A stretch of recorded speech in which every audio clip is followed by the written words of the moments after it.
आपण पाहत आहात तेज तुफान न्यूज, न्यायिक व निर्भीड बातम्यांचे सर्वांचे आवडते नेटवर्क।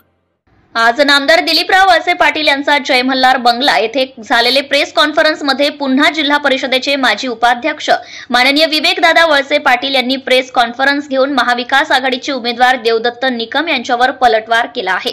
देवदत्त निकम हे साफ मतदारांची दिशाभूल करत आहे। त्यांनी स्पष्ट करावं की त्यांचा बोगद्याला समर्थन आहे किंवा नाही हे जनतेने त्यांनी प्रेस कॉन्फरन्स घेऊन सांगावं।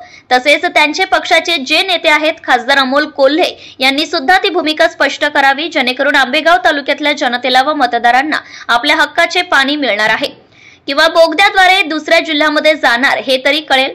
अशा शब्दामध्ये विवेक वळसे पाटील यांनी देवदत्त निकम यांच्यावर रखरखीत टीका केली आहे। तेज तुफान न्यूज, मंचर, आंबेगाव, पुणे। नमस्ते।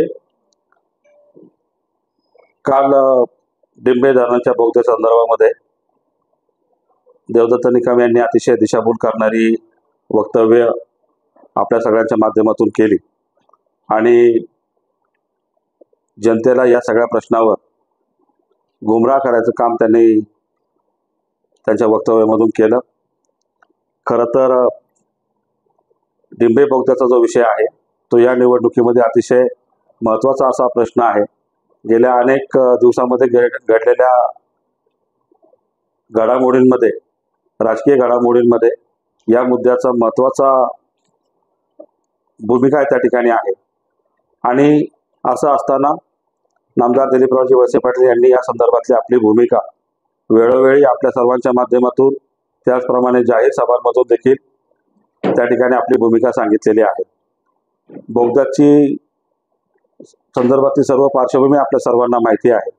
अतिरिक्त पाणी घेऊन जाण्यासाठी परवानगी असणारं किंवा संमती असणारं पत्र हे ती मंडळी त्या ठिकाणी दाखवतात, परंतु त्याच्यानंतर बोगद्याचं पातळी ज्यावेळेला त्या ठिकाणी खाली करण्याचा प्रयत्न झाला गेला आणि आपलं धरणातून अतिरिक्त पाण्याच्या ऐवजी सर्वच पाणी घेऊन जाण्याच्या संदर्भातला जेव्हा प्रयत्न झाला गेला तेव्हा साहेबांनी त्या भूमिकेला विरोध केला आणि ती विरोध करण्याची 3-3, 4-4 पत्र असताना देखील जुनं एक 18 सालचं पत्र हे अतिरिक्त पाणी घेऊन जाण्यासंदर्भातलं होतं, ते दाखवून जनतेची दिशाभूल करण्याचा प्रयत्न त्या ठिकाणी करतायत।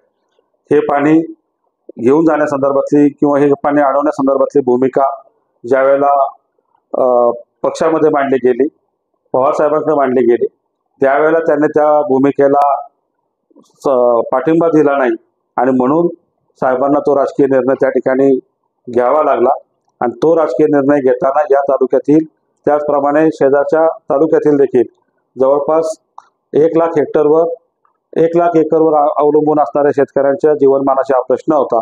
आंबेगाव, शिरूर, जुन्नरच्या भवितव्याशी निगडीत हा प्रश्न होता। बळीराजाच्या भवितव्याशी निगडीत हा प्रश्न होता। सुजलाम सुफलाम झालेला हा आंबेगाव तालुका, जुन्नर तालुका किंवा शिरूर तालुका याचा काही भाग पुन्हा एकदा जर उजाड होणार असेल तर त्यापेक्षा राजकीय भूमिका ही ठळकपणे त्या ठिकाणी घेतली पाहिजे आणि जनतेच्या बाजूने घेतली पाहिजे। या भूमिकेतून साहेबांनी तो निर्णय घेतला।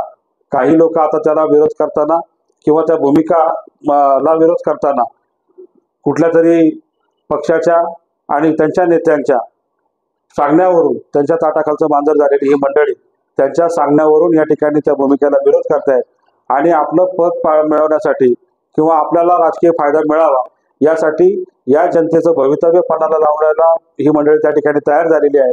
माझा तुमच्या माध्यमातून त्यांना एकच त्या ठिकाणी सवाल आहे। बोगद्याच्या संदर्भामध्ये त्यांनी काल जी भूमिका घेतली की पेसातले लोक त्या ठिकाणी परवानगी असल्याशिवाय करता येणार नाही किंवा करणार नाही, खरं तर त्या ठिकाणी जी मान्यता त्या ठिकाणी घ्यावी लागते।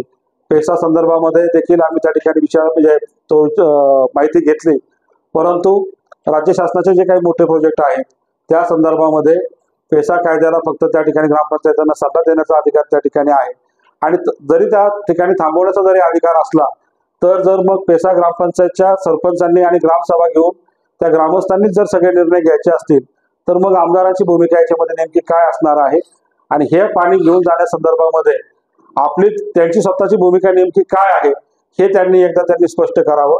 मी त्यांना याही अगोदर एकदा विचारलं होतं, कदाचित त्यांच्यापर्यंत तो प्रश्न पोहोचला नसेल।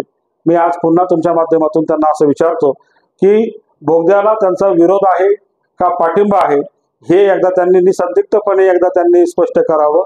गोल गोल फिरवून या प्रश्नाला बगल द्यायचा प्रयत्न त्यांनी करू नये आणि स्वतःचा राजकीय फायदा जर त्या ठिकाणी करण्यासाठी जनतेच्या भवितव्याचा बळी त्या ठिकाणी देऊ नये अशी मला त्यांना तुमच्या माध्यमातून विनंती आहे. Subscribe now and press the bell icon. Never miss an update.